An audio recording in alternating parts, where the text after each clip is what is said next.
अपने neutral approach के चलते भारत सरकार ने यूनाइटेड नेशंस में कुछ ऐसी मांग रखी है जो ना सिर्फ इजराइल को पसंद आई बल्कि भारत में कई सारे लोग इस बात से भारत सरकार से नाराज हो सकते हैं। दोस्तों, अगर रिसेंट की बात की जाए तो यूनाइटेड नेशंस में फिलिस्तीन को एक देश के रूप में यानी कि फुल मेंबर बनाने की बात आई थी। हालांकि अमेरिका ने इस प्रस्ताव को वीटो करके गिरा दिया था, लेकिन भारत ने इस पूरे मसले के ऊपर एक ऐसा स्टैंड लिया जो इजराइल की सरकार को बिल्कुल पसंद नहीं आने वाला। दोस्तों, अब इस मुद्दे को लेकर जो यूनाइटेड नेशन सिक्योरिटी काउंसिल में वोटिंग हुई थी उसमें भारत की सरकार ने हिस्सा नहीं लिया था, क्योंकि भारत इस समय यूनाइटेड नेशन सिक्योरिटी काउंसिल का मेंबर ही नहीं है और ना ही परमानेंट और ना ही नॉन परमानेंट। और पिछले रिसेंटली ये हुआ कि फिलिस्तीन की मेंबरशिप का मुद्दा यूनाइटेड नेशन जनरल असेंबली के एक सेशन में उठा और वहां पर भारत की permanent representative Ruchira Kamboj ma'am ने भारत का पक्ष रखते हुए इस पूरे मसले के ऊपर एक स्टेटमेंट जारी की। स्टेटमेंट में भारत ने कहा कि हमने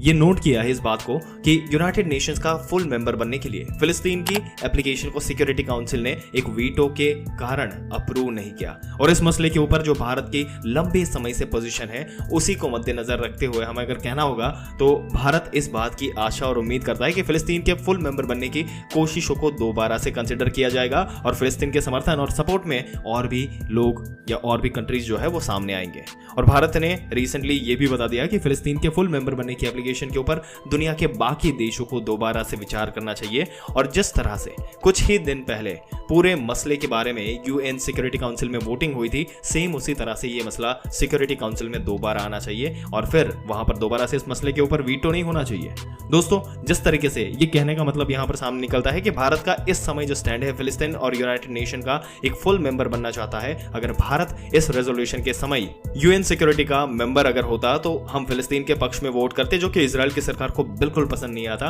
पर दोस्तों, आपके क्या विचार है जिस तरीके से भारत ने अपना स्टैंड लिया? अपने विचार नीचे कमेंट सेक्शन में जरूर से बताइएगा और ऐसी जानकारी पाते रहने के लिए हमारी चैनल को सब्सक्राइब करके बेल आइकन जरूर से दबा दें।